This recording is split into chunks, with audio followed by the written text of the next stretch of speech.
Hello, everyone. My name is DeAndrey Howard. Jazz. Today I'm interviewing the great bassist, good friend of mine, Mr. Steve Novosel. And also a good friend of mine, Yeah, hey man, Mr. there it is. DeAndrey Howard. Well, Steve, tell me, where are you originally from? I'm originally from Pennsylvania, a place called Farrell, Pennsylvania, which is up north of Pittsburgh. Still a And territory. yeah, I was born in 1940. Mhm. And my musical experience started very early in life. My grandfather played the piano, See?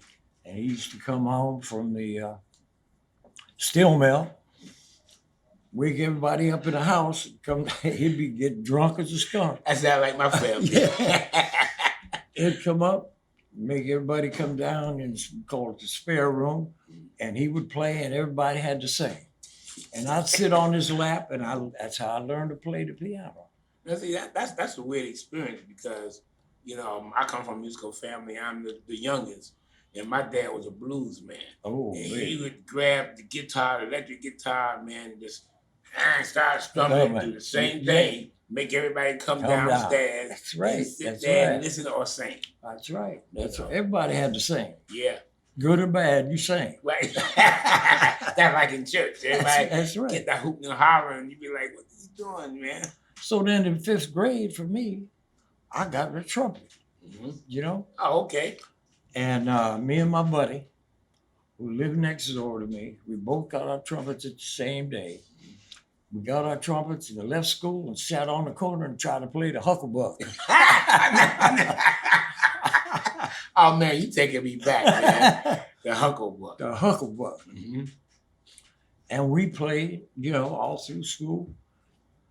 Went through, got in a band, of course, played So when did you pick up the bass? much later in the Army.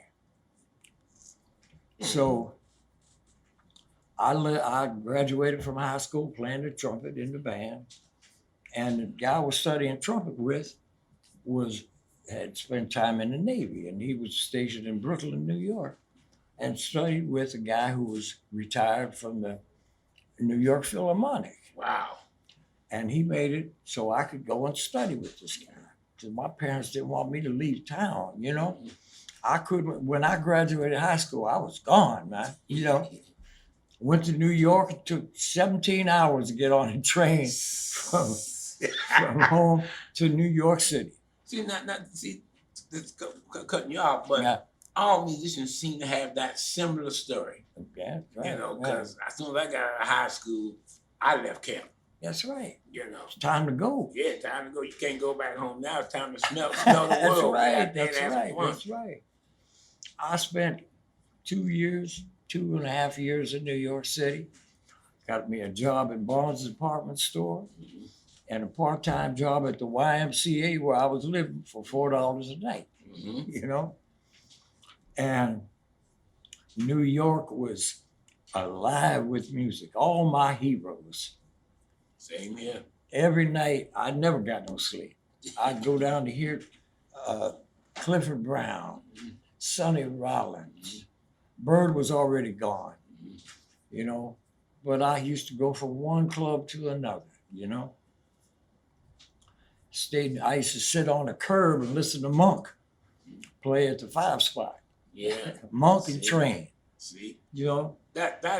So when did you make your move to Washington? Was it from New York? No, when I went after a couple of years in New York, I went back home, worked in the steel mill, for about a year or so. Then I was working in the steel mill one night, and you had to wear these heavy gloves, shove this steel cable through the mill. And it was about 5 o'clock in the morning, and my hand got caught, and it was taking me in. I was lucky enough that I had the glove on. They pulled me out. I quit that night. not to realize that I was going to be a bass player eventually, Exactly. So I went to California as a trumpet player. Took 2 months to get out there, driving with two of my buddies. We stopped First time I went, we drove. Oh man, we drove all the way across country, went to Mexico, got put in jail down there. Now I almost got in jail in Arizona. We did the same thing. We drove out there. I'm First telling time. you, man. So Man. I got out there, and here I get a draft notice. Wow. You know, I'm going to be drafted 2 years. So I went to the recruiter. I said, "Look, is it possible I can get in the band?" He said, "Well, you got to take another year." I said, "Well, if that's the case, okay, I'll take it." You know, Mhm. I went to basic training, Mhm. and then after I got out of basic, I would go to a band, which brought me to DC. You know, the Naval School of Music, which was in Anacostia then. I kind of remember that. Yeah. About that. See. So I came to DC, went to the school, and that's when I first started getting around DC. That's 1961. You know, DC was alive with music, jazz especially, everywhere. There were clubs here everywhere, man. The first club I went to was called Coffee and Confusion. Coffee Down on 12th and K Street. Do you remember a place called the Celebrity Room? Yeah. That was my aunt and uncle's place. No They kidding. was one of the owners for that place. Wow. You know, and that's where I would sneak in and see all y'all cats who, you know, was original Bohemian. Oh yeah. I'd sneaking in places. And back then, the thing was cool because the club owners, they see you a young kid and you sneak in there, they look at you. You like this, you know, you say, yeah, they say, go sit in that corner. That's right. They make you go sit in the corner. That's and right. Be quiet, you know. Yeah, that's right. Then when I was a teen, I became like 15 and sneaking and joining. They say, you drink beer? I say, yeah. Then one of the bouncers give you a beer and they sneak and say, put it on the floor. You know, I mean, they let you get away with everything. That's right. That's right. That was more cooler. And there was so much music going on, man. I'd go in that coffee house and like 24 hours. You know, that's where I first met Fox Wheatley. Okay. He was playing Fox. In that. Fox. We called him Fox. Yeah, that's what he told me, you know. Because when I first started really getting to know y'all cats, I remember seeing y'all around, but I was still like in my 20s. But when I started going to that session, that one step down, I would see all y'all cats play, man, and man, y'all were hard on the musicians. Oh yeah, cats coming there, they wasn't cutting the mustard. That's right, because if you couldn't say it in 2 courses, right, it'd take a lot. Right? Yeah, and the first time I remember, I played in Maurice Robinson. Oh man, yeah. I was up there fumbling, and he's sitting down here looking at me and rubbing his head and all this. Then he picked his horn and came up, and just pushed me out the way, man. Oh, I felt so bad. Maurice and Buck used to have a band. Mm-hmm. It was a club on Georgia Avenue. I forget the name of it now, but Billy Hart playing drums. Yeah. Roland Wilson and Donald Waters on the piano. Man, I remember all of those names, man. I came up at a perfect time where I got to meet most of them cats before they passed on and got to be friends with them. Stuff. That's right. But U Street there was so many places to play. That's right. I lived at 9th and U after I got out of the Army. I moved in with a buddy of mine who was a drummer. His name was Buck Clark. And he had a group in a place called the Brass Rail with him and Charlie Hampton. So was the Brass was on 14th Street? No, it was on 13th Street, Yeah. 13th and New York Avenue. Right, yeah, because that later on in my teenage years, it became, a gays club. Yeah. So I go in there, but I'll tell you how I got the job. I'm wandering around one night and I go in there and I see the guy playing the bass. I said, Punky. That was my buddy who got their trumpets together. He was playing the bass. Mm-hmm. I said, Punky. He said, my name is Saeed Rafiq Abdullah. I said, okay, Punky, whatever you say. Say whatever. Yeah. But as it happened, he was getting ready to leave and go to New York with Roland Kirk. Wow, see. You know? Mm-hmm. So he let me sit in and play. And Buck and Hamp liked me. They hired me 6 nights a week. That's how I learned to play. That's how I learned all the tunes and everything, you know? Yep. Learn like you said, you learn them on the gig. That's right. You learn them on the gig, right? Mhm. You know. Yeah, that's how all y'all cats taught me that thing. You Oh, learn man. them songs on the gig, and the young guys I hired, for my group, like Eric Willer. First time I hired him, we was doing a gig with Lady Byron. He said, "D, what are we gonna play?" I said, "You drink?" He said, "Yeah." Took him to the bar, got him Get a you a hit. drink. Yeah, He yeah. got there, and had Lady change all them keys. Yes, man. yes. He was sweating bullets, but he hung. And look at him now. There you go. There you go. He was one of my students at Duke Ellington. Yeah, he told me that, man, Yeah, because he would yeah. always laugh. He say, "Man," "I thought I was done with learning like that until I met you." I say, "Hey, man, that's how them cats told me. You Yeah, get on the that's gig, right. That's right. but you notice you say, 'Nah,' we tell you the key and say, 'Play it anyway.'" Oh, man. Yeah. So, man, that's a trip, man. And Yeah. then, now, when you came to D.C., you got that gig, and I was still in the Army. wow, okay. I was still in the Army because I'm in Army band, Mhm. and so they didn't have no bass players in the band. If you were a bass player, you played the tuba or the bass Yeah. drum. Yeah, right. So yeah, they called down from the captain that was having a birthday party. They wanted a band from the band, dance band. No bass player. Here I am. Yeah, I volunteered. That's when I first started playing the bass. See, You know, man, the young cats can learn so much from the older cats. How you get a gig and keep a gig. yeah, right. Because you got to keep a gig.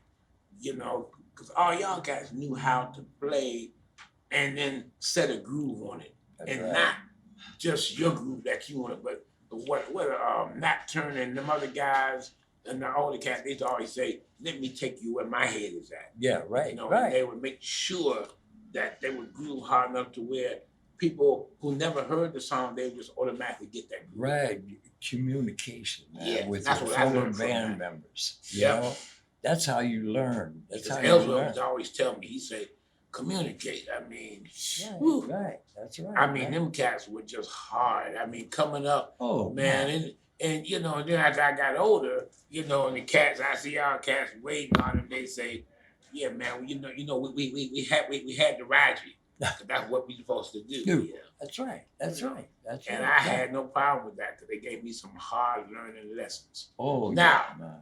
When did you meet Roberta Flack?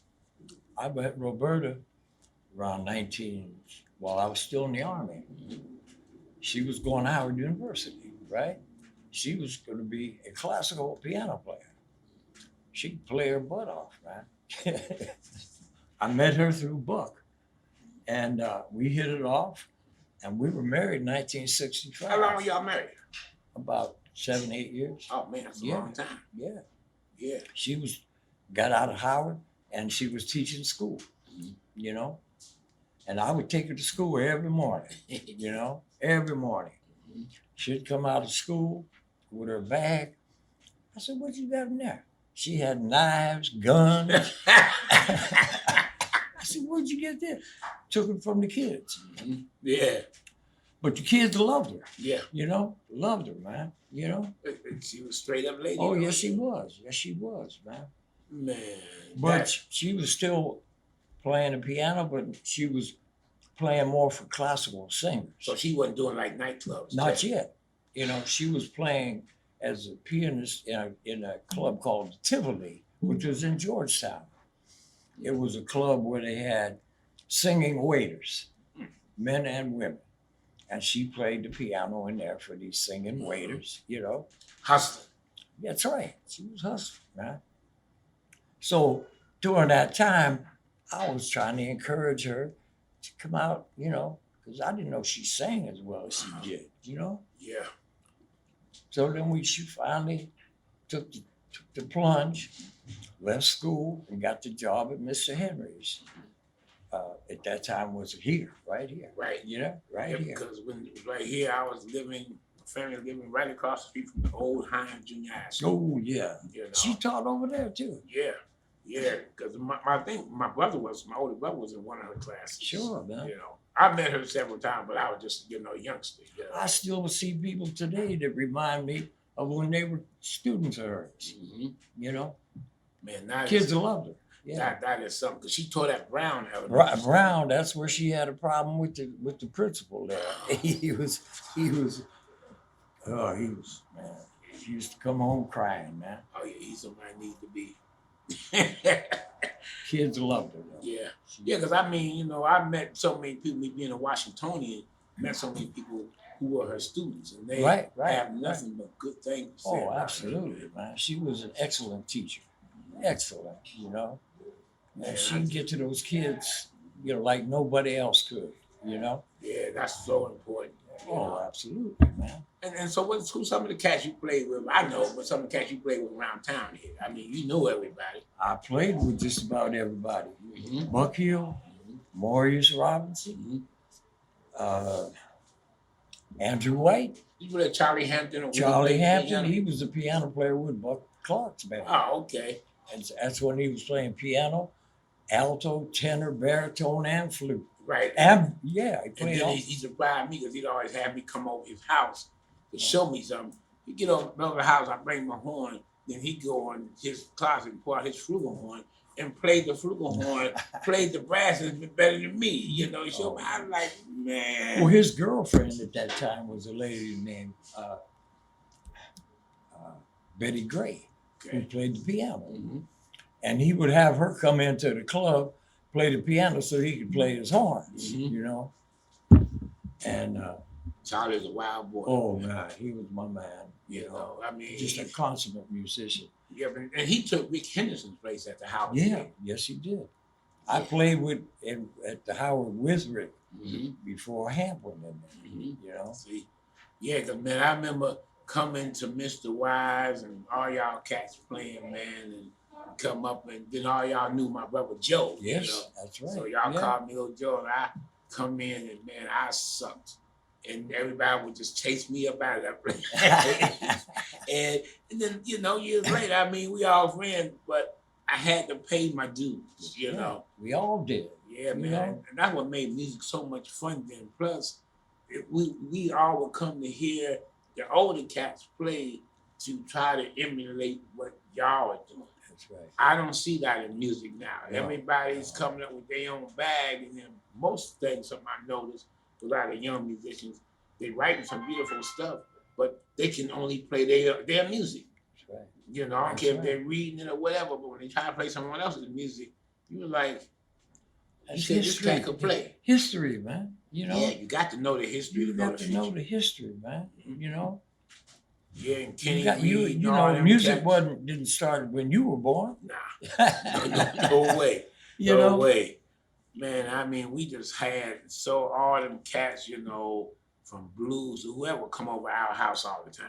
Yes. And, you know, and they hear you practicing, boy, they come down and show you things, and the way they show it to you, they curse you out. Yeah. You very well know, because my music instructor was Mr. Knox. He was in charge of the Marine Corps band. Oh, boy. Oh, man, he treated me like a Marine, man. I read something there, boy. Yeah. I want to quit. My mother wanted me to feel. Dad said, nah, you get back in there and get it together, man. When I started playing the piano, my mother sent me to the parochial school, the nuns. So I go in there, and this nun, she had a ruler. Bam! Hit my knuckles, you know, because you gotta keep your fingers up. Right. You know? Yeah. She had bam. I said, Mom, I don't want to go back there, you know. But that's part of learning, you know. And then you play, you and Ron Ellison played together for a while, didn't you? Oh, yeah, sure. Yeah, because I remember, what was that club? It was a club on U Street, so many of them, but it was there. That's when I first saw y'all playing together, man.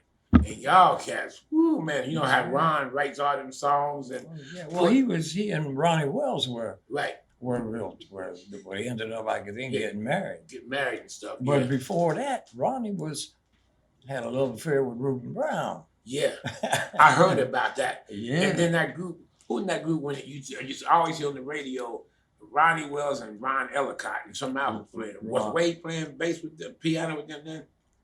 No, Ron played piano. Okay, all the time. Yeah, okay, as far as I knew.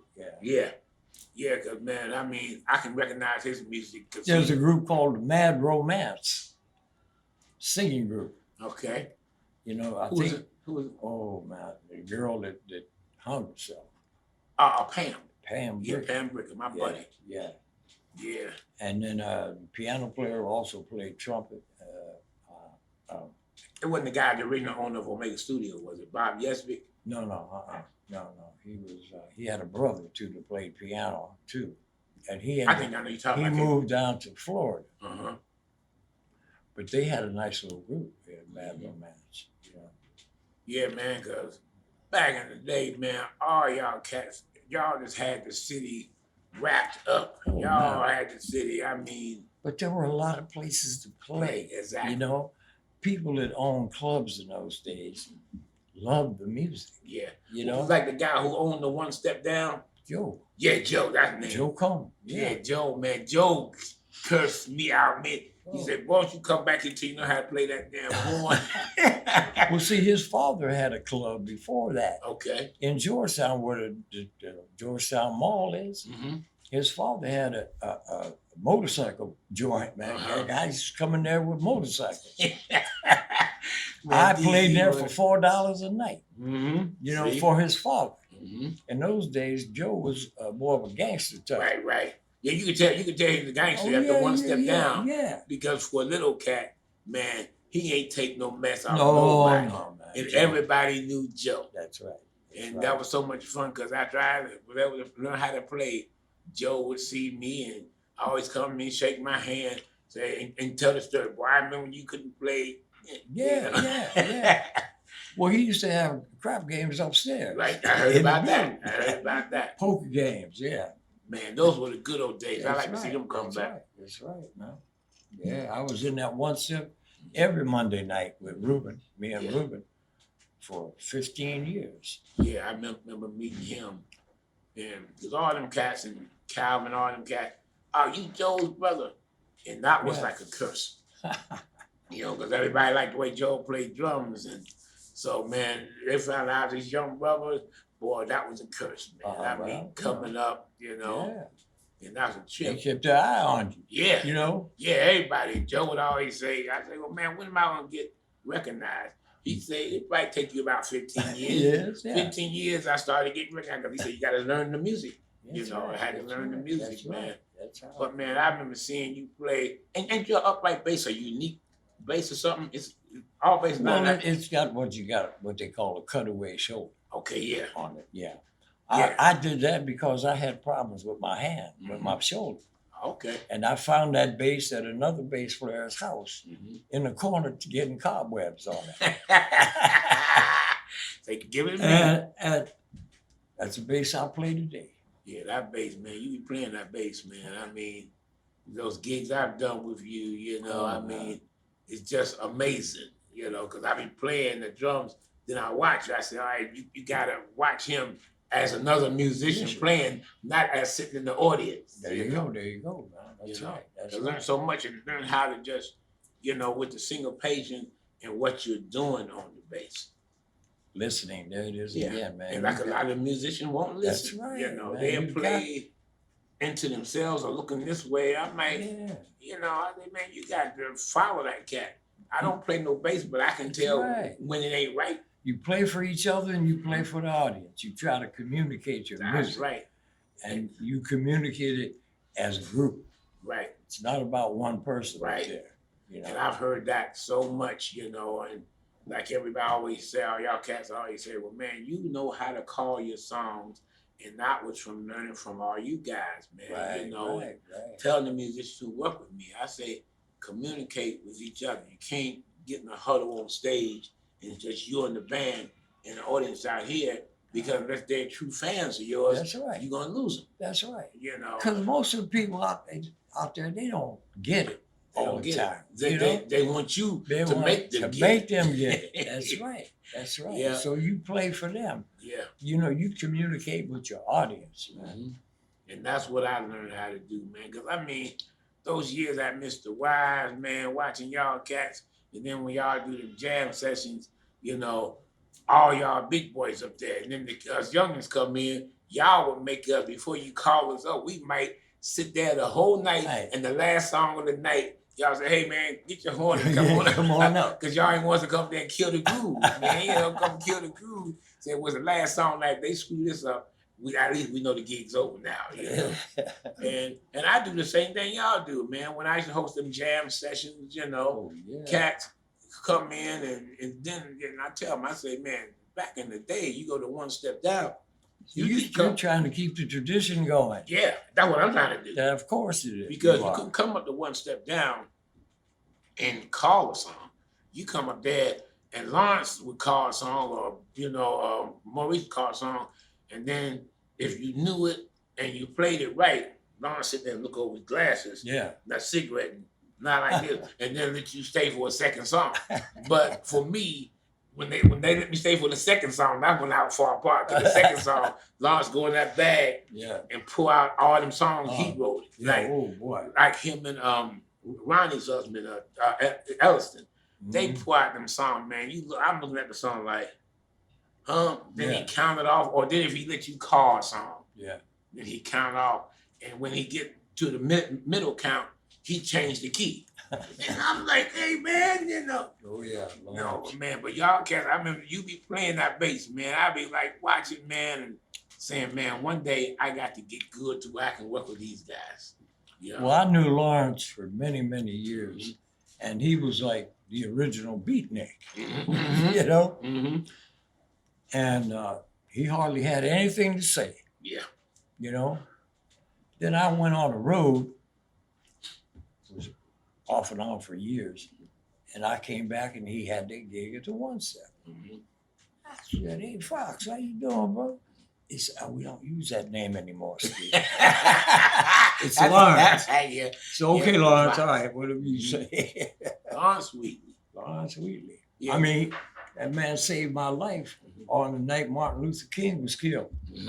We were playing at a club on 14th Street called Jazzland. I forgot that name. Yeah, Jazzland up on 14th and Girard, or right up in that area. We were playing. Clement Wells, remember him? Mike Smith was the drummer. Who was the drummer? Mike Smith. Yeah, I remember Mike Smith. Mike Smith and I forget who else was in the band, but we took a break, right? So we go out to the car to do what we do, right? So when we get out the car to walk back to the club, 14th Street was ablaze, man. Flames everywhere, you know? People are breaking in storefronts, liquor stores. So me and Fox are walking up the street, and this guy comes down the street. He just went into this liquor store, had him a fifth of liquor. He smashed it up against the wall, and he said, "This is it for you, Whitey." I said, "Oh shit." Fox said, "No, man, he's a brother." And he looked at me, threw that thing down. He saved my life that night, man. Because a lot of white cats was in the neighborhood, because I have a lot of white friends that I saved like that. You know? The cat come up and ready to do him. I say, hey, he's a brother. He's with us. You got to back up, you know. And, and the cat would back up. You know, somebody vouch for you, and you good to go. Yeah, man. Those were the days, man. Those were the days. I know during the Martin Luther King riot, a lot of cats became musicians, because, you know, Chuck Levins and Zavarelli was on the corner of 13th and 8th Street. Right. And I mean, and they broke in there, and you had so many cats stealing equipment, and then everybody wanted to be a musician. That's when you had the cats who couldn't play. That's right. You know, and then when I moved out to Del Rey, that's when I ran into Tony Zavarelli's shop out there in Crystal City. Zavarelli. And I came in there, and he looked at me, he said, "You like one of them Howard boys." I say, "Well," I say, "It used to be on 13th Street." And he sold my brother Joe his first drum set. Okay. And he remembered, and from that day, all the day he died, man, I would just go sit out there, you know, because Zav was the kind of cat where music, because he's a trombone player. And who was that? Sonny Stitt used to come out there to his shop. You could take your horn. If your horn is broke, you could call him on his personal line. He opened the shop up, take you in there, fix your horn, sit there and you know, have coffee or something with him. Oh, yeah. But that was the good old days. There ain't no more shops like that. I bought an amp from him one time and took it home and didn't work right. So I took it back.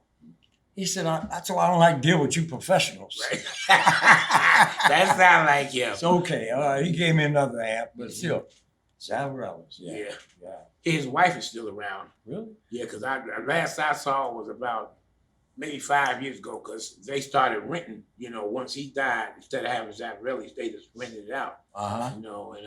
And I saw her one time. She said, Howard. I said, hey, Miss Zavarellis, or Miss Z and stuff, Phil, his son, I think he's still around, but he got real messed up about the drugs, man. That's right. He did have a son. Yeah, that's right. I think he opened a shop up in New England or something. Mm-hmm. He moved out of town. Yeah. He needed to get away from his boys who got him doing all the wrong things. Yeah, right.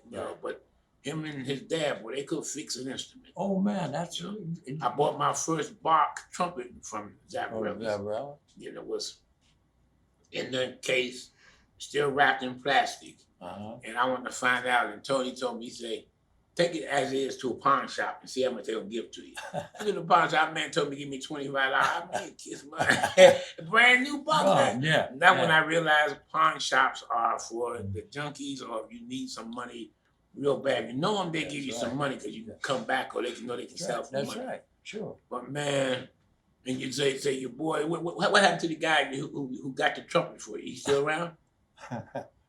That guy, when you was on the curb playing.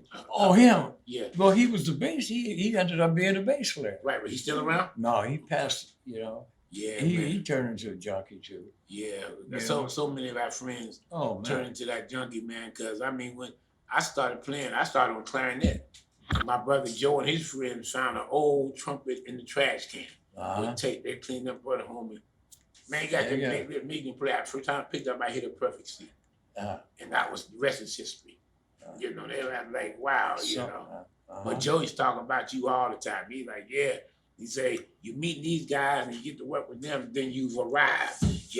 That's not when you arrive. But other than that, man, it was just so much fun. I tell these cats, I say, y'all just don't know, the best era to grow up in was the 60s or the 70s. And this town was, so much talent and so many musicians, the fun you had. Living on 9th and U Street, I never went on the other side of 14th Street. Because it was happening. It was all happening over here. It was happening, man. We had everything. We had grocery stores. We had pharmacies. We had clinics. And all that. We had doctors, dentists. Everything was there, right? Self-contained, man. Clubs, everything was there, man. Yeah, man, because my dad, he used to creep up there.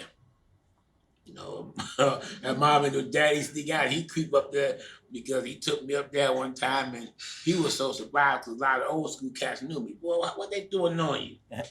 I said, I'm a musician, Dad. What can I say? Right. But that, man, just those days, man. Have you ever seen any? Do you look at any of your old footage of you?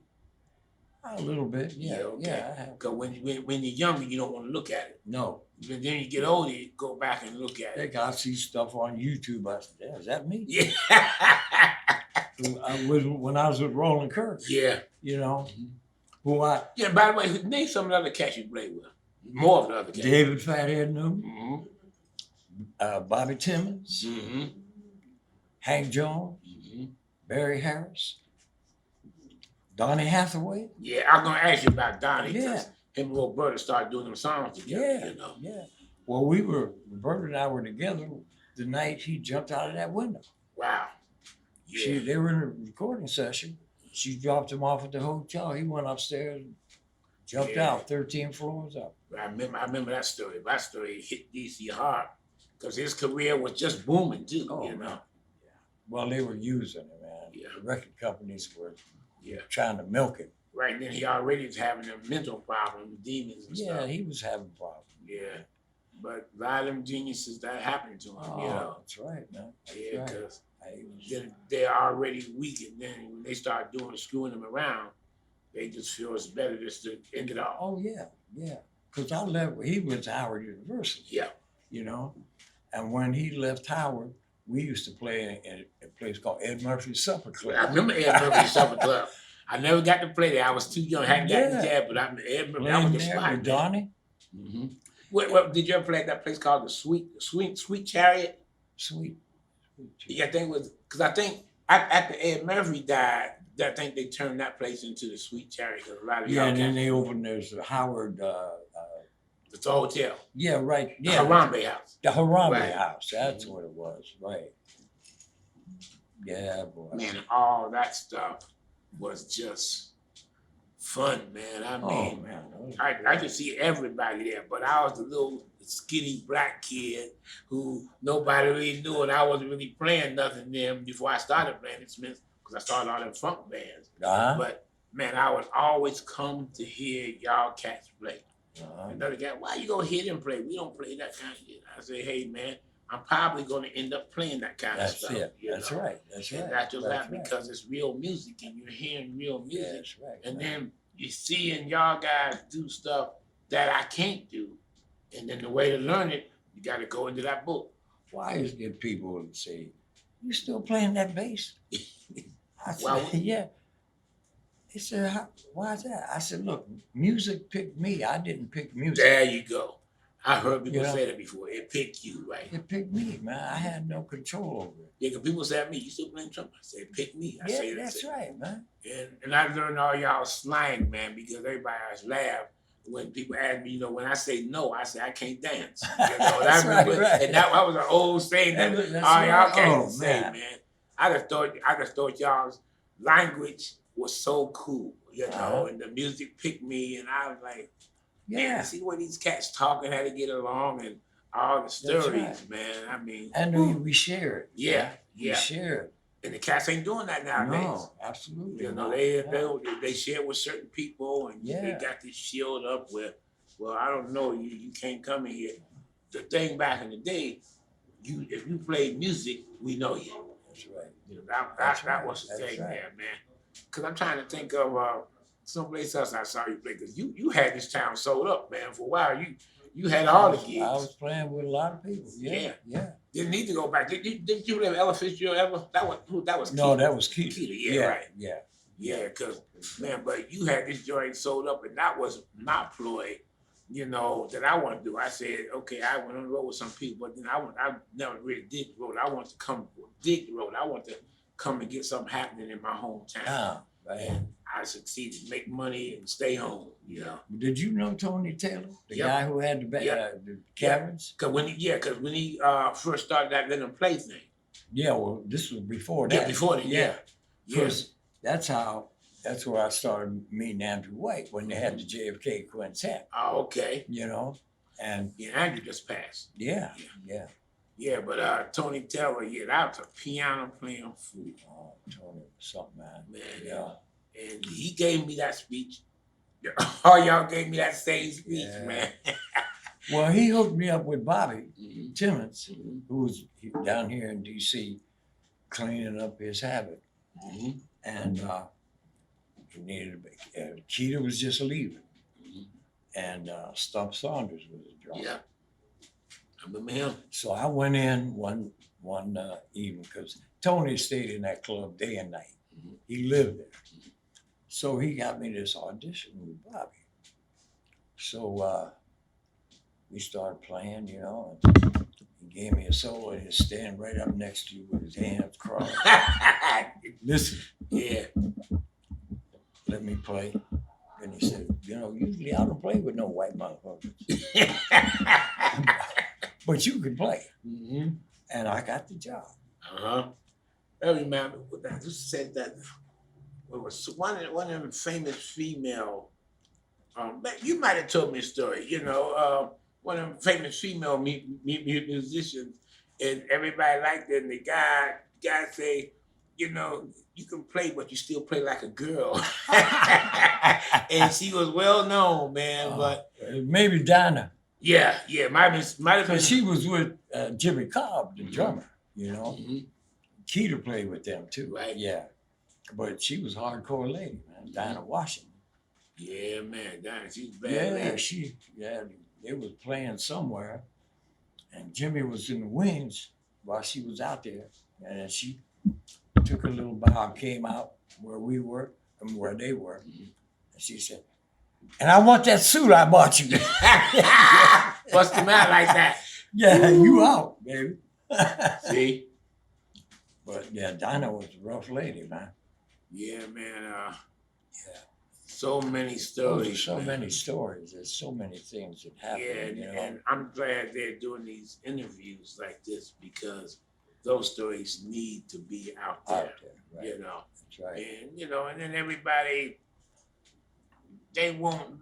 And people ask why are there more interviews? Because I say they won't let the musicians really talk. Yeah. They gotta clean it up for television. Yeah, well, they becomes folklore. Right, yeah, because if you want a real story out of a musician, you best rate it R or X or something. That's Especially if they get to talking and really get down and That's some right. more talking, Right. because and certain things don't need to be on TV, like it's gonna Yeah, be. well, in the there are a lot library. of stories I can't tell. Man. Yeah, like me, a lot of stories I can't You tell, know, man. But there was you remember Arthur Taylor? Of course. Yeah. He wrote a book. There were interviews with Miles, a whole bunch of cats when they were over in Europe. Mm-hmm. And it's a great book, man, because he got things out of musicians that they wouldn't normally tell. That up. Yeah. Mm-hmm. Tones and bones, something like that. Yeah, that title does sound familiar. I kind of remember that. Yeah, because you gotta let the cats talk, man, and you can get the true history and all that. That's right. But when they gotta talk and can't be themselves, you just lose a lot. That's right, man. Because all y'all cats have told me stories, man. Have me in the floor crying, laughing, man. Well, it's like I was lucky enough to be with Billy Eckstein for a while, and he used to come to D.C. every Mother's Day and play, and he was a storyteller, man, and he would tell a story about, which is true. He was playing somewhere in Chicago, got this phone call. And he said, hello. And the other person on the other end said, hello, William, is that you? He said, the only person that called him William was Duke, He said, William, I have a question for you. I said, yeah, Duke. He said, you remember that introduction you sang to Sophisticated Lady with the band? He said, did I write that? And he said, no, don't you remember? I wrote that for the band. Duke said, well, I eventually would have. Yeah, that sounds something like this. Yeah. Yeah, see. Oh, man, boy. that's so funny, man. Because it was something that was on my mind that I was going to tell you that I saw you. What was that at?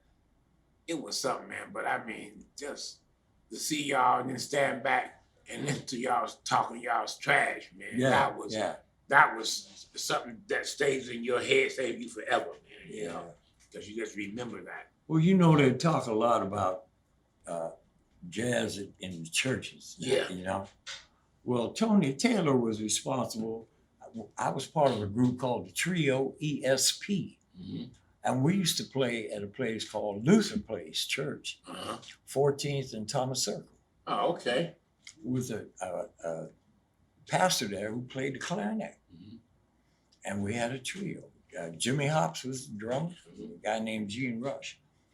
So we played Sunday services every Sunday,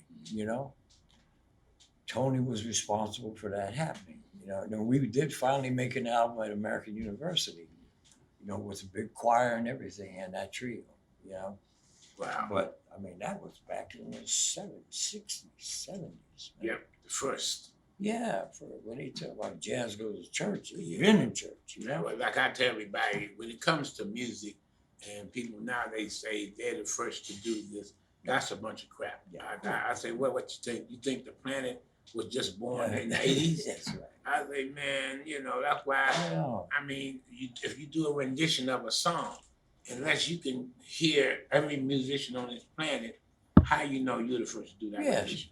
No, I've never claimed that. No. People would say, well, DeAndrey the first person I heard that. I say, don't even say that, because I said, I get everything from the past. Right. Listen to people from the past and may change a little bit, but not that much. No. And that's just how that has to go. Music hadn't changed. It's still music, Nah, it ain't like the guy asked Duke about the word jazz. He didn't like it. Yeah. He said, "Look, there's only good music and bad music." Yeah. That's all I got to say about it. Yep. Good and bad. Yeah. Good and bad, you know. Yeah, because that just is a trip, man. This tickles me. But I mean, I just hope this next generation, the generation now, do something with the music right. You know, do something right. The main thing is get back into grooving people. Yes, right. Because music has lost it because they're trying to mix it too much with popular music. Yeah, that's right. You man. know, and like I say, the people. There's something to be said about being pure. Yeah. Purism. Yeah. You know? Well, I became a pure person with that jazz music. But I just tell people, I say, man, put some groove on your music. Because I go hear the cats and the group sounds great, but it ain't making me pat my feet, There you go. peck man. my neck, and That's that what hump ain't in my back. That's what it's supposed to do, Yeah, man. It's supposed to feel something. Yeah, man. And I was like, man, don't y'all feel that? And a lot of times they put in all that kind of stuff, and I look at them and say, are you married? You know, they know where I'm going. And I say, I say, do that stuff stimulate your lady? Because it don't. Because the old cats used to tell me all the time, man, let me meet your girlfriend, because you ain't saying nothing about you know, I mean, they'll come hard on Oh you, yeah, man, well, you know. absolutely, absolutely. And you couldn't do nothing back of. You thought you was bad. They pull out a gun that looked this big or a blade that this long on you. That's You right. start drinking bad with it. You know, it's like, oh no. But that was just so much fun, man, growing up, watching all y'all cats play. And I am totally honored to know you. And all the rest of the cats who have passed on, man, you know, because they would always, y'all always like to talk to me, and I was always willing to listen. You know, sit down, listen. We all need to be listening all the time, you know. But you 20, don't know it all. With more technology come, the youngins think they know more. Now, like, first of all, I tell them, like I always ask all the people who've been in the military, because I've never been in the military. I said, you think I would have survived in the military? They said, oh, you would have survived, but you probably would have been in stockade all the time. Yeah, You know, in stockade. Yeah. Right, you know, but a lot of these cats, I tell them, I say, man, if you had to be around when all y'all cats was around, and just coming up when I was coming up around y'all, I said, y'all wouldn't have survived. That's right. Quick story about Roberta. Mm-hmm. We were living out in Virginia and going home one night from here. And in those days, Route 1 was like being out in boondocks. Yeah, one lane highway. Yeah. Wasn't no Crystal City. So we're driving out there going home. And here comes this car behind us, following us and trying to push me off the road. I said, oh shit, here we go, man. So, I mean, they banged into me, you know. I said, oh. So in those days, I had to carry 45. That's right. So I said, well, I know what I'm going to do. So she said, no, let's go. I said, no, I'm going to pull off up here. I'm going to get in front of them. So I pulled up, and they pulled up behind me. I jumped out the car, pulled that 45 out, and blew out both their tires. Wow, West. Bam. And they took off. They took off riding down the highway on rims. They didn't think you was back. But, you know, I mean, we had all kinds of problems in those days. Getting an interracial couple. Oh, yeah. Because I remember Virginia was like that, because one of my girlfriends dated for years was white. We lived out there on Custis Avenue in Alexandria. And one side was black, one side was white. Talk about problems. I saw them kind of problems. Oh, yeah. Well, I used to get hate mail and threats of my life out there, man. Yeah, how do you deal with that, man? I mean, you just dealt with it. I'm here. Yeah. I don't know how I did, because they put me in jail twice out there. Like God on your side, man. Yeah. You know. Because I had to put a fence around the house, because reporters and photographers used to come there and try to eavesdrop on us and take pictures of us. Right. What they yes for, man? You know. But they didn't like us out there. Yeah. Well, I mean, they might like your music and y'all together and stuff, but not in our neighborhood. No, not in our neighborhood. No, man, sirree. This planet is just crazy, man. I yes, mean, that's the way it works, man. Oh, man. You know. Yeah, they put me in jail for a traffic ticket in my neighborhood. Wow, just because of Roberta. Well, you know, she was gone on the road. I'm at home in the house one day. It's the sheriff. We got a warrant for your arrest. I went to jail for 4 days. I had to come up with about $5,000 to get out of there. Yeah. Yeah, well, you were part of the civil rights movement. Definitely, man. Don't say that All again. that crap. I know I had a hard time dealing with that. No, But you know, because I was that rowdy guy. yeah. The one who ready to fight. My girl always had to, boy, get back here. I was ready to just go off, man, you know. Well, see, black people didn't like us and white people didn't Right, like us. exactly. He said, man, what are we going to do? Yeah. You know, But things have gotten a little better now. I hope so. Yeah. You know, to a point, you know, but in certain parts of the country. Yeah, right. You know. Right. But other than that, man, what other record? Are you planning on other people's recordings as well? Oh yeah, I made records. Well, Andrew White, I did 40 records with Do him. you remember everything you recorded? Yeah, I got all the records. Oh, okay. Because I don't remember half the stuff. And people bring something to me that not. I went with Andrew in 1963 Mm-hmm. when he first started his company. Mm-hmm. You know, Andrew's Music, Right. and I made every record except for 1 or 2 that he made by himself. Mm-hmm. So I mean, we did a thing at Top of the Foolery. Yep, I remember Top of the Floor. We did a record there called the Marathon. Uh-huh. 9 records recorded in 9 hours. We played from 6 in the evening to 6 a.m. And it was 2 drummers, 2 piano players, and me. Oh, just you the only bass player. I was the only Everybody else bass had player. a double aside. And we played 50 minutes on the hour. Wow. I don't know how we did it, man. We did it. Well, your adrenaline, we were younger. Yeah, Not man. adrenaline. Yeah. It's like we all like to play, you know, we That's young, right. like it's That's downstairs, right. we talking Oh. 6 gigs in one Oh, day. man. We all went through that mess, you know. I also recorded with Charles Tolliver, Oh, okay. you know. Mm-hmm. Him and Stanley Cowell, there was a group he called Music Incorporated. I was kind of Yeah, he had a record company called Strata East. strategies. Yeah, Hey, did you know Iris Sullivan? sure. That cat played trumpet and sax like Oh it's man, a he church. played everything. Yeah, because I met him one time and he was talking to me. He said, well, man, you can play all them instruments. I said, not like you. I said, where do you find the time to practice after you got old? He said, you're going to be able to do it. Yeah, because I said, yeah. well, my kids came, I stopped practicing all this stuff, so you have to cut some instruments back. Oh yeah. You know? Yeah. Ira was hell of a trouble. Because he's down there in Florida. He's gone died. now. Yeah, he just died. died Yeah. recently. Yeah.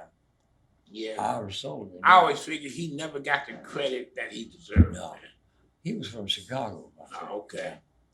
Then he moved to Florida, you know. But he was on, he had the first album introducing Roland Kirk. Oh, wow. Okay. Because Roland his hometown was out there in Toledo, I believe, Ohio, you know. Wow. So, yeah, All them cats. Who just recently died? Curtis Fuller, wasn't it? Curtis Fuller. Yeah, he just recently died. Because I got a lot of his music. Oh, man. yeah, Curtis was hell of a trombonist, man. Detroit. Yeah, set the pace for the trombone players. Oh, man. You know. Detroit had all the cats from out there. JJ. Oh, man, Barry Harris. Yusef Lateef. Yeah. Donald Byrd. I was a big fan of Donald Byrd's, man. Uh-huh. And then as I Lonnie got, Hilliard. He was a trumpet player. what's his name? Lonnie Hilliard. That name sounds familiar. Yeah, he was from out there, Detroit, too. You know a cat named Elmo Coles? Trumpet player? I knew Elmo Hope. Yeah, I know Elmo. Elmo Coles. No, I'm not sure. He is from North Carolina. Him and Curtis Pope, they taught me a whole lot. I know Phil Gilmore. Oh, yeah. Yeah, Yeah. because I forgot all about Phil. I just started thinking about him this week because I remember he played with everybody. I remember back in the day when they had Tim Ironman and East Coast Oh, all the yeah, way yeah. and all the concerts at the Monument Yes, and right. Phil Flowers and all them, man. Oh, yeah, sure. And those two groups, they're coming through all this party music, but they had all y'all top jazz cats in the band. In the band. And that's when I started learning. I said, okay, I want to play jazz, but these guys can There was play. that club right down there next to the Greyhound station. I know That's where Phil played a lot. Right. Yeah, because he well, I didn't play. Across the street from Trailways or Right, Greyhound. I know that you're Yeah. talking about because I was a hot spot there. Yeah, The it bus was. station always a hot spot. Yeah, man, you know, that's the right. action. Man, Like, you know, I mean, these like you said, you know, up there, 14th and T from the bus stations. I mean, it was just so much stuff. I mean, DZ was happening. I wanted to grow up so bad, so fast, so bad. Oh boy. You know, because that was the city there. That The was the time. Flamingo. Huh? The Flamingo. Yeah. Yep, the Yeah. Flamingo. Yeah. I was right up there on 14th and T or V.